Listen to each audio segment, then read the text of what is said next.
Hey. Tab for the out of this world story from our space. Girlfriend cheated on me. So I, 31, have been dating my girlfriend, 24, for a year. I found out she's been cheating on me the whole time we've been together with her ex-husband. I'm honestly freaking disgusted. I don't trust anybody. As it is, then the person I do trust does this crap. Looking back, I thought she was sweet and caring, but now I realize it was all an act. She'd get worried or insecure that I was cheating. Then, there were a lot of other red flags as well. She would even talk about her sister's boyfriend cheating and berated him, like she wasn't doing the same crap. We both have kids. Her, a girl and a boy, 3 and 6. I have a boy, about to turn 6. I feel bad for my son because he's going to continually ask for her and her kids, but he'll get through it. I will as well. I just lose faith in humanity when crap like this happens. Why are people like this? I feel like my heart has been tore the F out. I broke up with her last night by basically telling her off and telling her I had proof, and then I blocked her after she hung up on me. I'm not putting up with it no more. Just weird to think I meant nothing to her. Update. She emailed me apologizing. I haven't responded yet. She gave me a sob story about how she was raped when she was younger and that she has a problem saying no, etc., etc. Then she asked if I wanted her kids to come to my birthday party for my son, and how we should exchange belongings. She said she would stay in the car. I'm thinking that'd be the best time to exchange. I'm fighting the urge to call her names and stuff, and saying hurtful stuff, tell her about herself. I've been gaslit this whole relationship. She's codependent. Her ex is a narcissist. They deserve each other. The only people I will miss are her kids.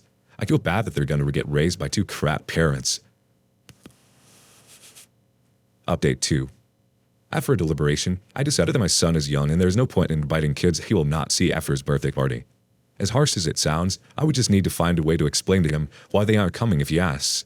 Inviting them might put me in a bad mood, and I would like to have a generally good disposition that day, and he will be distracted with other kids. Since my ex lives an hour away, I replied to the email like so. Quote, person, you can just ship me my stuff. I can ship you your stuff. It's best if you guys don't come. End quote. I honestly feel bad for her kids and the life they will grow up living. 2 selfish parents, a mom hopelessly addicted to pot, a father who only uses his kids to screw his ex-wife during exchanges and only takes them when it's convenient for him. They're literally so wrapped up in themselves that they can't see the damage they're doing. One of her kids lies constantly and she wonders why. He's going to pick up on his dad being an abusive manipulator, pick up on his mom always wanting to play the victim and be somewhat of an abuser. He already doesn't respect boundaries. I wish I could have picked up on this earlier, but you live and you learn. I'm so unattracted to my ex. Even the last few months of the relationship, I didn't want to touch her. Now it all makes sense why I was feeling that way. I'm a distrusting person by nature, but when I love someone, I look past their flaws and give them the benefit of the doubt. I should have been wiser. I'm going to be more assertive and confident in setting these boundaries next time. I may have acted oblivious, but I know what a healthy and unhealthy co-parenting relationship looks like. Says I have one, and dated someone who doesn't. Update. So I found out she was cheating with her kid's dad on Friday. She emailed me Saturday trying to get pity from me on her effed up childhood, which I offered to pay for therapy for, but she chose to smoke weed and cheat on me instead. Come Monday morning, she texts me good morning, saying she was getting ready to ship my stuff, then proceeds to say she wants to talk to explain her side about what happened. I corrected her to what you did. I agreed to talk later that night, then ignored her calls and texts the rest of the night. I realized I don't care what she has to say. I'm in the right and she's in the wrong. She's the type of person that needs to be the victim, not the victimizer, so it doesn't compute, and she needs to gaslight me into a reaction so she can feel okay about herself when I rip her a new one. Not happening. Whatever lies she spun in the last 48 hours to appease her conscience, she can keep to her dang self. She could have told me Friday when I confronted her, or Saturday, or Sunday. That's how I know she's full of crap. Our first reaction comes from one thread killer one. If it helps, you probably didn't mean nothing to her, or that you weren't good enough for her to want a relationship with you bad enough not to cheat. Cheating is a mind screw, and almost 100% of the time not about the victim. Also, people who cheat will tell you they felt like they had a good relationship when they cheated. You can't try to understand it from the perspective of a faithful person. Acceptance is a hard thing, but I hope you can work toward an understanding that your value is in no way diminished because the person you put trust in turned out to be a cheater. Our next comment from Try Assistance 9196. Hold your course. You don't want to be a part of her train wreck of a life. To paraphrase Mark Twain, never argue with crossed out stupid people, cheaters. They will drag you down to their level and then beat you with the experience. Next comment from Diet Watermelon Vodka. You're doing the right thing. As the affair partner is her child's father, he can never be out of her life, and therefore reconciliation will never be possible. Cheating aside, people that are determined to be the victim are exhausting as friends and aren't capable of being a true partner or support to anyone. They aren't even able to be truly good parents because of how it impacts their worldview. For this alone, you are better off without her. The OP replies, yeah, that's my read on it too. I don't want to give her the satisfaction of irritating me on a call, then she wins. Moving on. Why him of all people you picked him? So I was married 18 years, 3 amazing kids, a beautiful house, and financially stable. My wife wanted to be a stay-at-home mom and my job provided that. 7 years ago, we needed some electrical work done on the house as he suggested a friend she went to school with. His dad and him did side work and gave me a good deal. When he came over to do the work, he was very professional with me. My wife and him talked about people they went to school with and what they are doing now. She was not all flirty with him or anything, just normal conversation. To be honest, I had nothing to worry about. He was not a looker, did not have a very good personality, talked about gaming all the time and how he moved back in with his parents because he wouldn't hold down a job. Not a person my wife would be attracted to. Anyways, 2 years later, I find out my wife is having an emotional affair.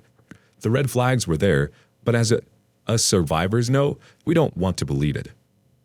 I wish I would have found this sub back then. One big red flag was she changed her passcode, and when I asked, she said the kids kept getting her phone. Okay, I can buy that, and she gave me her code, but then always had it on her after that. So on D-Day, she left it on the coffee table and the suspicion got the best of me, and I did go through her phone, and that's when I found the messages. At first, I didn't even know who this guy was, it's just that they were talking and had been for a while. Well, she came out of the room and caught me on her phone, and that's when all hell broke loose. I asked her to tell me what was going on, and she denied everything. She demanded her phone back and not to read the messages. I said hell no, and locked myself in a room so I could read what was going on. I only got to see some of the thread because she got on the computer and deleted the Facebook Messenger. And was I pissed. Okay, the story is dragging on. Long story short, she came clean, trickle truth, like pulling teeth. They had an emotional affair and a physical affair for 2 years. I was like, who is this guy? And she tells me it's the guy that did her electrical work. Holy crap, I totally forgot about him. And I was like, seriously? You picked him to cheat on me with? You've got to be freaking kidding me. So this whole rant comes to this. If you're going to cheat on your SA, don't you at least upgrade? I mean, I'm no Don Juan, but come on. I'm the greatest father, husband, and lover she's ever had. Her words, not mine. She's just lost her way is what I'm told. So here I am 5 years later, still trying to figure out what I could have done better. What was wrong with me? What he had that I didn't? I ask myself all the time if I was to cheat on the person I love more than anything, she better be the bee's knees. Okay, I'm done. Thanks for listening. A first response comes from Frilla de Gorilla. Most cheaters, affair down. It's super common. Your mindset is also common and supremely flawed. You think her affair had something to do with you being bad at something and him being better at it. The honest truth is that there's nothing you did or didn't do to cause it to happen. The problem is with her, not you. It doesn't even have anything to do with him. The problem is still with her. Did you divorce her, or did you stay with an unremorseful cheater? The OP replies, thanks. I try to tell myself that every day, but it's tough. It really lowers your self-esteem. Nope, she's gone, but we do get along for the kids. Our next comment comes from Primal Skink.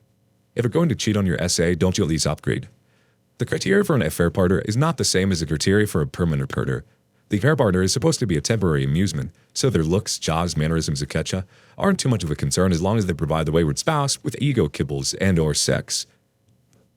The OP replies, I agree, but if I was to cheat, you better be worth it. If I'm going to lose everything. Tempo Allegretto has the next comment. This doesn't make any sense to me either. I caught my cheating ex with a woman who was not pretty attractive at all and had a pretty bland personality. If you ever figure it out, then let me know.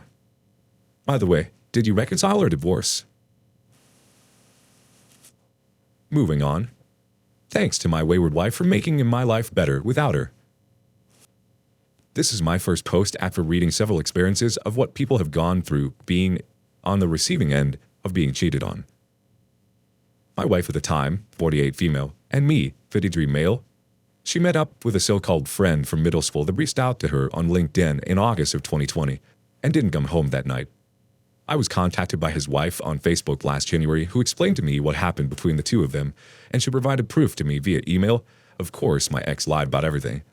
Once I found out, I asked her to move out because for me, that was a deal breaker. After a year of living through a night of depression in 2021, I decided to go get help after a suicide attempt at the end of February of this year. I hyper-focused on the content of those emails between the two of them until I pretty much had them memorized. Come to find out, I am bipolar, one after being put on a 72-hour hold in rehab for the attempt. I was on SSRIs for years, and it turned out they were making me manic. I just want to thank my now ex-wife for doing what she did because we have met up for dinner and afterwards, and I saw her for her true self, which gave me closure. I now have a psychiatrist and a therapist that have helped me with all of this. I recently met someone again that I went to high school with, and we like each other, however taking things very slow. For the individuals going through the same thing, I have good news for you that things get better after time and the process of getting there completely sucks. I wore myself out with the blaming myself out with the sadness and thoughts of the past. I now have hope and things are really looking up, so please hang in there because I am now happier than I've been in a long time. Hell, I even joined a gym recently and that's also done wonders. She just wasn't worth it in the end, and I never want to see or hear from the ex again. A first comment comes from, "Sometimes I am lost." Good for you in knowing your condition. You can treat it with medication, therapy, eating right, exercising. I know because I am bipolar 1 too. And you met someone. Awesome. Out with the cheater and with the new.